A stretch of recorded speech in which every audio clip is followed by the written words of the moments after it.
Hola y bienvenidos a este análisis. Hoy vamos a sumergirnos de lleno en una enseñanza verdaderamente fascinante. Y claro, hay que darle todo el crédito al padre Mike Schmitz y a la productora Ascension por estas increíbles perspectivas bíblicas que vamos a desempacar juntos. Su trabajo nos da una base espectacular. Literalmente nos ayuda a conectar la historia antigua con nuestra realidad espiritual actual. Así que, arranquemos de una vez. Nuestra hoja de ruta de hoy es súper clara. Vamos a repasar el contexto histórico del día 135, entender el verdadero costo de la fe, ver qué significa ser templos vivientes, y cerraremos con un desafío diario y un enfoque de oración muy especial. Empecemos con la primera parte, explicando el día 135, intriga, vanidad y preparación. A ver, para entender de verdad el impacto de todo esto, tenemos que meternos de lleno en el contexto histórico del segundo libro de Samuel, capítulo 17, y el primer libro de Crónicas, capítulo 22. Es una situación súper intensa. Imagínense el escenario. Hay una guerra civil brutal entre el rey David y su propio hijo, Absalón. Y aquí vemos un choque de estrategias impresionante. Por un lado está Ahitofel. Él sugiere un ataque rápido, táctico y letal contra David esa misma noche. Y la verdad, siendo totalmente honestos, desde un punto de vista puramente militar, era el consejo más lógico. Pero por otro lado, entra en escena Husai. Resulta que Husai era en realidad un espía encubierto que trabajaba para David. Su jugada no fue para nada militar, fue 100% psicológica. Él manipuló la vanidad de Absalón de una manera brillante, diciéndole que debía reunir a todo Israel y liderar él mismo la batalla para llevarse toda la gloria. Un movimiento audaz, ¿no creen? Entonces, todo este episodio de espionaje antiguo ocurre a un ritmo vertiginoso, literalmente en un abrir y cerrar de ojos. Ahitofel da su consejo la primera noche, pero al día siguiente, Husai apela al ego de Absalón. ¿Y qué pasa? Absalón cae en la trampa ese mismo día. Para el segundo día, Ahitofel se da cuenta de que todo está perdido y muere. Y mientras tanto, al amanecer, David logra escapar cruzando el Jordán. Es increíble ver cómo el Señor usó la pura vanidad de Absalón para que ignorara un consejo militar que era perfecto. Al buscar solo la fama personal, Absalón le regaló a David el tiempo exacto que necesitaba para salvar su vida. O sea, el orgullo derrotó por completo a la estrategia. Bueno, y todo este drama nos lleva a una transición importantísima en el primer libro de Crónicas, capítulo 22. David ya no está huyendo por su vida, ahora está enfocado en su legado. Está reuniendo una cantidad de riqueza que, sinceramente, es difícil de imaginar, para que su hijo Salomón pueda construir el majestuoso templo en Jerusalén. Estamos hablando de 100,000 talentos de oro, 1,000,000 de talentos de plata y cantidades de bronce, hierro y madera de cedro que ni siquiera se podían pesar. Era algo descomunal. David tenía clarísimo que este no iba a ser un edificio más, tenía que ser algo absolutamente glorioso. Pasamos a la sección 2, el costo de la fe, el punto clave. Porque claro, un templo así no se iba a construir en cualquier terreno que encontraran por ahí. Hubo un lugar muy específico, la era de Ornán, allá en el monte Moriah. Y hay un detalle aquí que es fascinante. Resulta que a David le ofrecieron regalarle el terreno, la madera y hasta los bueyes, totalmente gratis. ¿Pero qué hizo él? Se negó rotundamente. Insistió en sacar de su bolsillo y pagar por el lugar.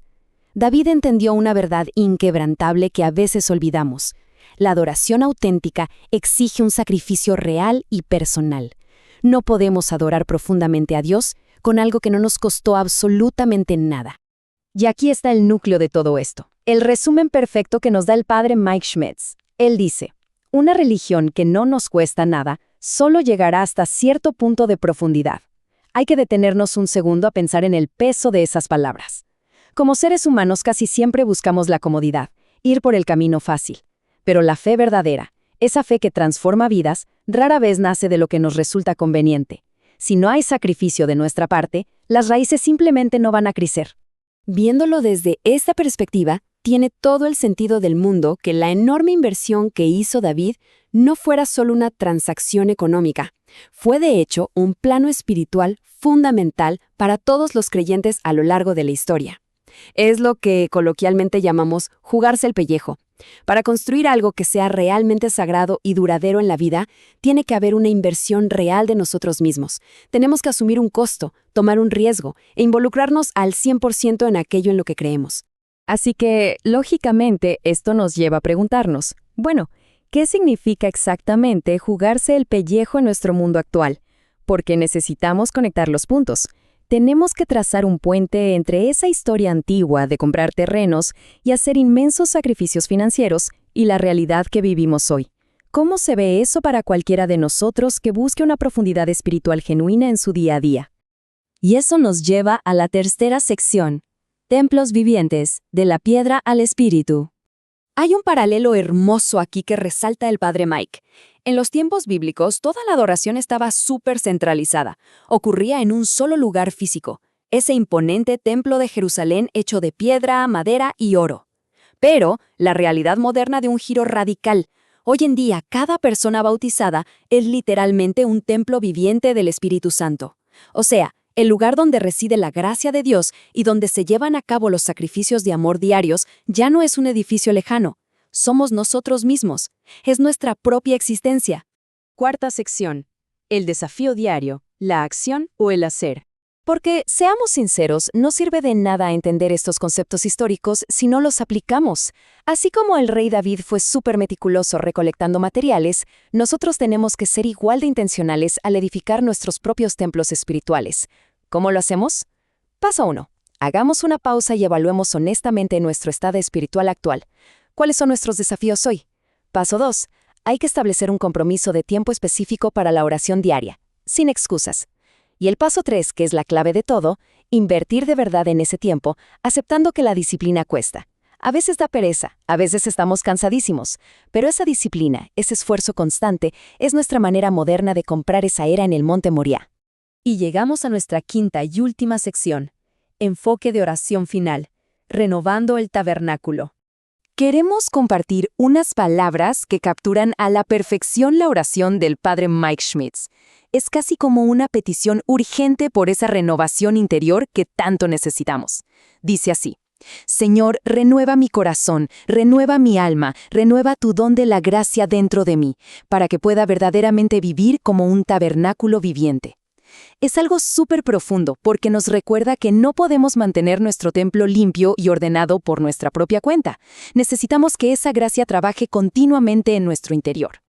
Para terminar, nos gustaría dejar esta pregunta flotando en el aire para reflexionar. ¿Está nuestro templo personal verdaderamente preparado y es digno para que el Señor habite hoy en él? Como hemos visto, construir algo verdaderamente hermoso, ya sea el templo de Salomón o nuestra propia vida interior, tiene un costo real y profundo. Ojalá este análisis nos sirva a todos como un empujón para evaluar cómo nos estamos preparando y así poder sumergirnos mucho más en nuestra fe. Muchísimas gracias por acompañarnos en este espacio y por esas ganas de seguir aprendiendo de estas historias que lo cambian todo. Hasta la próxima.